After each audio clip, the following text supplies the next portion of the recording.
Maka ya ikhwatullah, sekali lagi, inti yang menjadikan lemahnya keyakinan kita terhadap Islam adalah karena lemahnya iman kita. Dan wallahi summa wallahi, demi Allah dan demi Allah, penyakit yang timbul kurang semangat dalam menuntut ilmu, kurang semangat dalam mengamalkannya, kurang yakin dengan janji Allah dan kemuliaan dengan berpegang dengan kebenaran, kurang merasakan bangga ketika memuliakan diri dengan Islam, berpenampilan dengan yang sesuai dengan syariat Allah Subhanahu wa taala.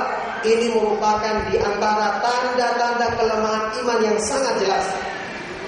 Merupakan tanda-tanda di antara kelemahan iman yang sangat jelas.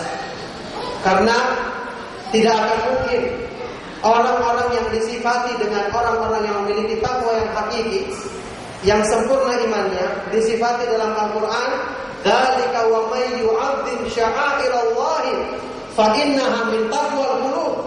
Yang demikian itu barang siapa yang memiliki pengagungan, ta'zim, pemuliaan terhadap syiar-syiar Allah, dia akan mengagungkan perintah dan larangan Allah dan merasa mulia ketika melakukannya. Kata Allah, fa innaha min taqwal qulub, maka ini timbulnya dari ketakwaan yang terdapat dalam hati. Ini timbulnya dari keimanan yang benar yang terdapat dalam hati manusia. Ini Allah sebutkan dalam surat Al-Hajj dalam Al-Quran. Maka sekali lagi, ini merupakan koreksi bagi kita semua. Sebelum saya bahas makalah yang sebenarnya isinya biasa, tidak ada yang istimewa, sudah kita ketahui, cuma sekedar mengingatkan saja. Kita harus sadari bahwa sumber kemuliaan kita yang utama adalah agama Islam, Al-Quran dan hadis Nabi Shallallahu Alaihi Wasallam. Tetapi kalau Al-Quran dan Sunnah belum masuk ke dalam hati kita, maka selama-lamanya kemuliaan itu tidak akan kita dapatkan dan kita tidak akan merasa bangga dengannya. Karena ilmu itu tempatnya dalam hati. Allah mensifati orang-orang yang berilmu dalam Al-Quran, yang dipuji oleh dalam Al-Quran, dalam firman-Nya, bal huwa ayatun bayyinatun fi suduril ladina utul ilma. Al-Quran itu adalah ayat-ayat yang jelas yang terdapat di dalam dadanya orang-orang yang berilmu. Inilah mereka. Inilah orang-orang yang benar-benar Al-Quran telah masuk ke dalam hatinya, keimanan telah sempurna dalam dirinya. Inilah orang-orang yang mendapatkan ilmu yang bermanfaat. Tidak seperti orang-orang Khawarij yang mereka itu banyak menghafal Al-Quran. Kata Rasulullah SAW, yaqra'una al-Qur'ana wa la yujawizu hanajirahum. Mereka membaca Al-Quran tapi Al-Quran tidak melampaui tenggorokan mereka, tidak masuk ke dalam hati mereka. Maka Al-Quran tidak akan memuliakan orang yang seperti ini.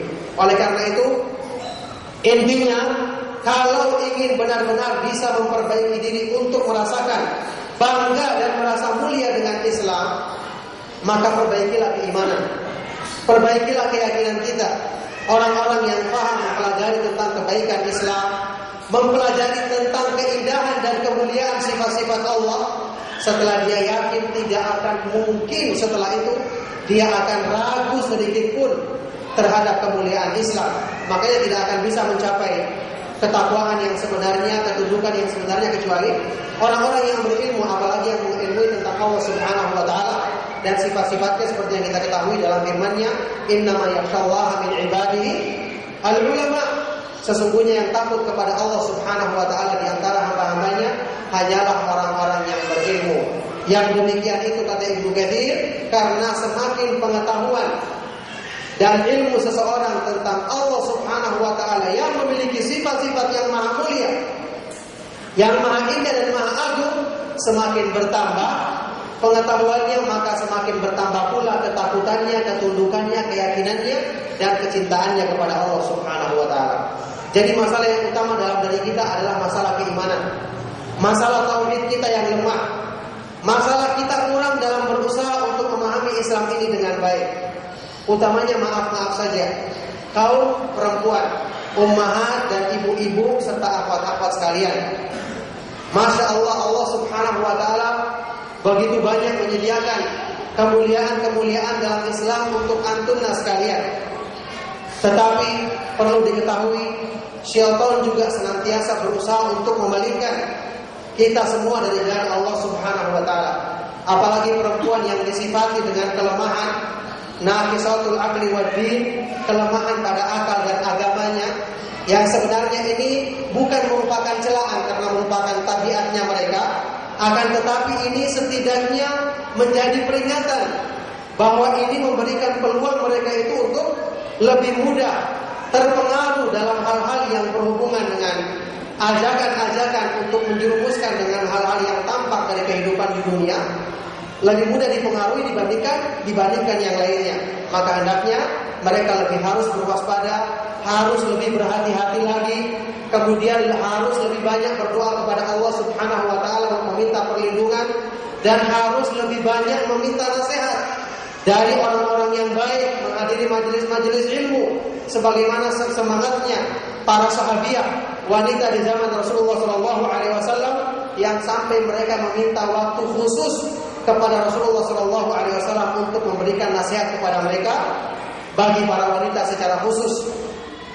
Dan juga ini terbukti dari perhatian Rasulullah SAW kepada kaum perempuan dengan memberikan nasihat khusus dalam kesempatan yang penting seperti waktu ibadah haji, ketika Rasulullah SAW menyampaikan khutbah pada waktu haji wada, yang disampaikan adalah perkara-perkara yang penting. Di situ Rasulullah SAW sangat menekankan kewajiban untuk memperhatikan kaum perempuan, berusaha untuk sering menasihati kebaikan bagi mereka, yang ini menunjukkan kepada kita akan pentingnya hal ini. Maka inilah mukadimah yang saya ingin bawakan dari kajian kali ini. Maka kita istirahat sebentar, kemudian kita teruskan lagi sekitar jam 11. Kita teruskan dengan membaca atau menyebutkan kesimpulan yang terdapat dalam makalah ini. Makalah yang sederhana, cuma sekedar mengingatkan, dan mungkin lebih tepat makalah ini kalau ditujukan untuk orang awam. Saya cukupkan sementara. Sallallahu wasallam wa baraka ala nabiyina Muhammadin wa ala alihi wa ashabihi wa man tabi'ahum bi ihsan ila yaumil qiyamah. Wa akhiru da'wana alhamdulillah.